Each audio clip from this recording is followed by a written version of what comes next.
If you've never heard about setting up financial goals, if you're like, Bree, where you was at, that's where I'm at, girl. I don't have no financial goals. I don't pay myself first. I don't have a savings account. I don't have an emergency account.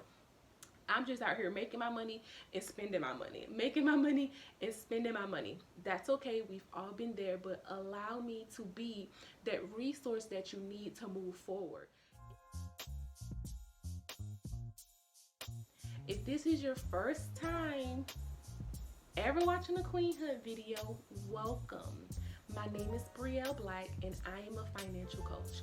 I teach millennial women how to manage their money and how to set and accomplish the financial goals that are in alignment with their vision of financial freedom.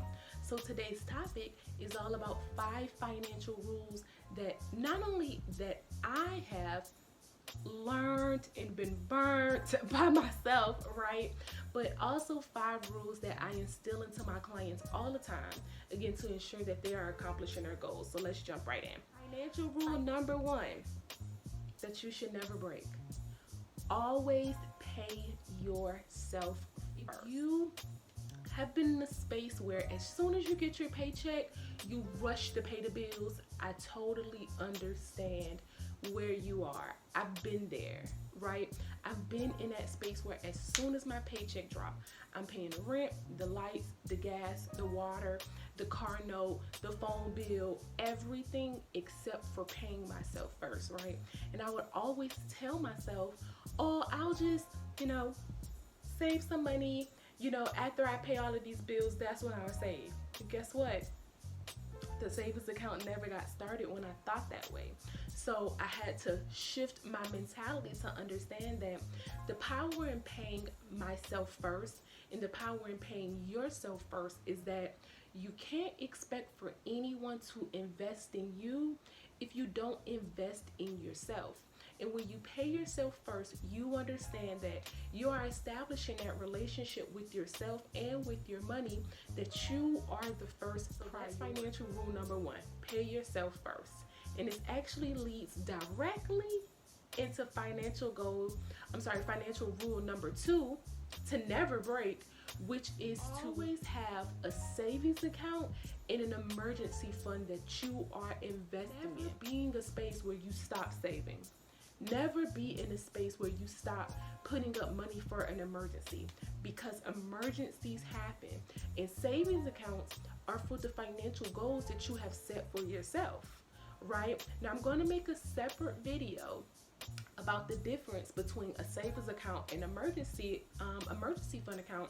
So if you're interested in either one of those topics, by all means catch that video. I wish I can link it right here, right? But that is financial goal number 2, to never break. Always have a savings account that you're investing into. Always have an emergency fund that you are investing in. Financial rule number 3, to never, ever, ever break, is to ensure that you have always established financial goals that you are striving to. So when you know you're paying yourself first, when you know that you're investing into that savings and into that emergency fund, then you understand the power of having financial goals. When you have those financial goals, you feel better about saving, right? Because you know that you're striving to accomplish something. When I was younger, I had no financial goals, right?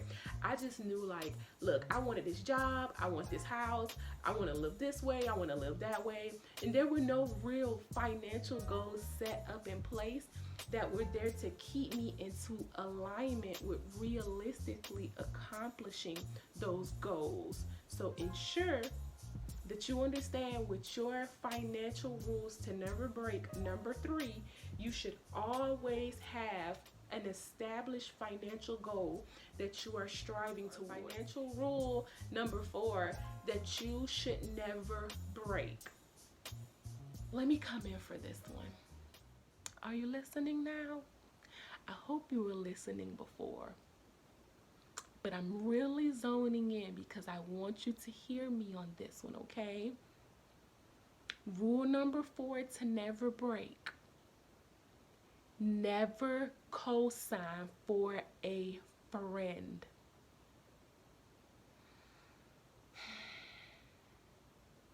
I paused right there so you can really hear that. Never co-sign for a friend. All right, ladies, listen up.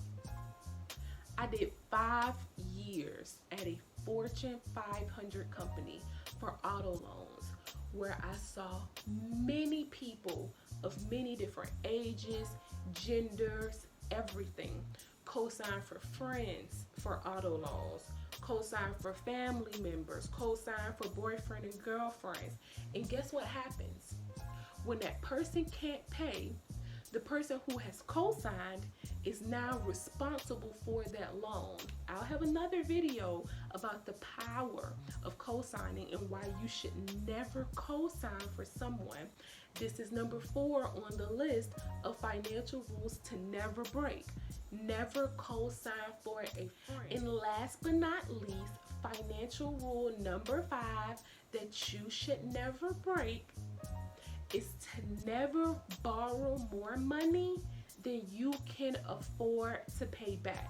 Do you see kind of how that rolls right from number 4, right? But this one is more so towards you as an individual. The Bible even states that the borrower is slave to the lender. One more time.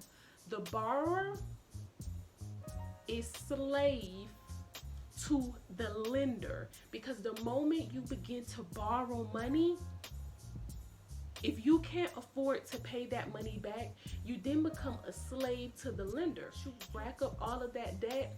It is extremely hard to get out of that debt. I know that, college kind of feels like it gives that guarantee that once you graduate, you'll get that job. But take into consideration all the money you take out for those loans, and if you are not able to pay that money back with the guarantee, don't borrow. Alrighty, ladies, so these were our 5 financial rules. I hope this message was amazingly awesome for you ladies. Let me know in the comments below, which one of these 5 financial rules have you personally ran into, or personally broken.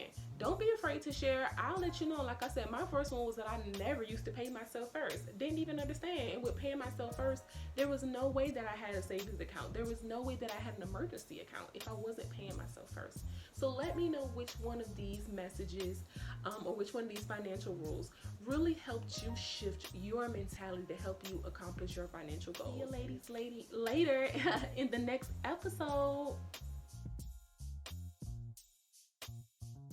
Inside the description link below is a link for you to schedule a free abundance discovery call.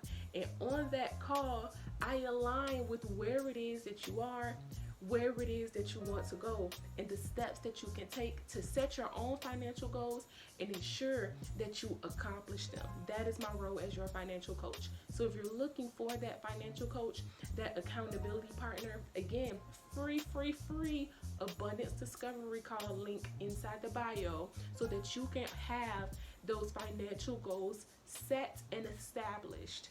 We're winning all 2021, 2022, 2023, and moving forward.